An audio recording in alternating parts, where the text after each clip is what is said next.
السلام علیکم۔ اچھرا میں خاتون پر لگنے والے گستاخی کے الزام کے واقعے کے پیچھے چھپے حقائق۔ حال ہی میں لاہور کے اچھرا بازار میں ایک واقعہ پیش آیا جس کو بنیاد بنا کر مذہبی طبقے کو کافی تنقید کا نشانہ بنایا جا رہا ہے۔ آئیے اس واقعے کی چند حقائق کو دیکھتے ہیں، ماضی سے واقعات تلاش کرتے ہیں۔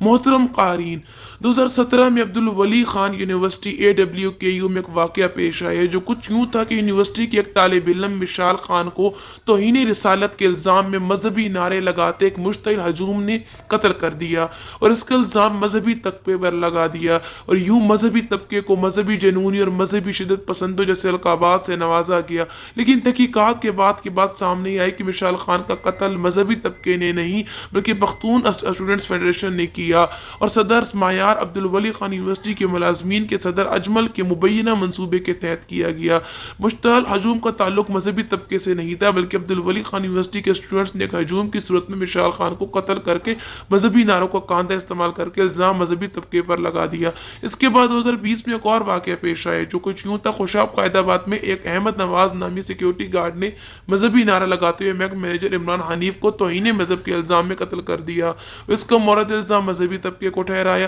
ایک بار پھر مذہبی طبقے کو تنقید کا نشانہ بنایا، مذہبی جنون مذہبی شدت پسندوں جیسے القابات سے نوازا گیا۔ تحقیقات کے بعد سامنے آئی کہ بینک مینیجر کے قاتل سیکیورٹی گارڈ نے سوچی سمجھی منصوبہ بندی کے تحت بینک مینیجر کو قتل کیا اور پھر ایک پلانٹڈ ہجوم کو اکٹھا کر کے مذہبی نعروں کو استعمال کر کے الزام مذہبی طبقے پر لگا دیا۔ اس کے بعد 2021 میں ایک اور واقعہ پیش آیا جو کچھ یوں تھا کہ سیالکوٹ میں توہین مذہب کے الزام میں مشتعل ہجوم نے مذہبی نعرہ لگاتے ہوئے فیکٹری مینیجر سری لنکن شہری پریانتھا کمارا کو قتل کر کے اس کے بعد لاش جلا دی اور اس کا مورد الزام مذہبی طبقے کو ٹھہرایا اور یوں مذہبی طبقہ ایک بار پھر مذہبی جنوری اور مذہبی شدت پسندوں جیسے القابات سے نوازا گیا۔ لیکن تحقیقات کے بعد سامنے آئی کہ فیکٹری مینیجر کو قتل کرنے والا مذہبی طبقہ نہیں تھا، فیکٹری کے ملازمین تھے جو کہ سوچی سمجھی سازش کے تحت فیکٹری مینیجر کو قتل کر کے ہجوم بنا کر مذہبی نعرہ لگانے شروع کر دیے تاکہ مذہبی نعروں کا کاندھا استعمال کر کے اس کا الزام مذہبی طبقے پر لگایا جائے۔ اس کے بعد 2024 میں لاہور کے اچھرا بازار کے ہوٹل میں خاتون نے عربی کیلی گرافی کے ڈیزائن کا لباس پہنا ہوا تھا جس نے عوام کو تجسس میں ڈال دیا کہ آیا یہ قرآنی الفاظ ہیں یا کچھ اور۔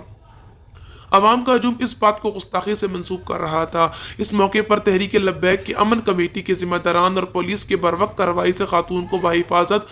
بازار سے نکالا گیا اور خاتون کو پولیس کی گاڑی میں بٹھا کر متعلقہ تھانے لے جایا گیا۔ فوراً امن کمیٹی کے ممبر مذہبی تنظیمات سے وابستہ علماء کی مکمل تحقیق کے بعد خاتون کو ساتھ بٹھا کر ویڈیو پیغام جاری کیا گیا کہ خاتون نے کسی قسم کی قرآن مجید کی گستاخی نہیں کی۔ خاتون نے جو لباس پہنا ہوا تھا وہ صرف عربی کیلی گرافی کا ڈیزائن ہے، نہ کہ قرآن مجید کی آیات ہے۔ اس کے بعد ماضی کی طرح مذہبی طبقے کو شدید نشانہ بنایا گیا، مذہبی جنونی اور مذہبی شدت پسندوں جیسے القابات سے نوازا جا رہا ہے، لیکن حقائق کو نہیں دیکھا جا رہا ہے کہ مذہبی افراد